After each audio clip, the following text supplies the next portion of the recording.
2026 চনৰ অসম বিধানসভা নিৰ্বাচনত কংগ্ৰেছে জয়লাভ কৰা সমষ্টি আৰু প্ৰাৰ্থীসমূহৰ নাম জানি লওঁ আহক। লাহৰীঘাট সমষ্টি ডক্টৰ আসিফ মহম্মদ নাজাৰ। ৰূপহীহাট সমষ্টি নুৰুল হুদা। চামগুৰি সমষ্টি তানজিল হুছেইন। পূব গোৱালপাৰা সমষ্টি AK ৰছিদ আলম। সৃজনগ্ৰাম সমষ্টি মহম্মদ নুৰুল ইছলাম। পৰ্বতজৰা সমষ্টি মহম্মদ আছৰাফুল ইছলাম শ্বেইখ। গৌৰীপুৰ সমষ্টি আব্বুছ সুবাহান আলী চৰকাৰ। ধুবুৰী সমষ্টি বেবী বেগম। মানকাছাৰ সমষ্টি মহিবুৰ ৰহমান।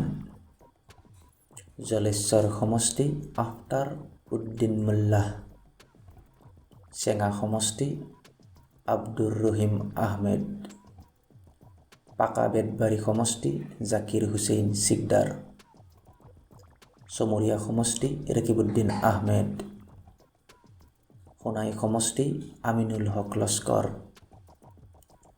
আলগাপুৰ কাটলিচেৰা সমষ্টি মহম্মদ জুবেইৰ আলম।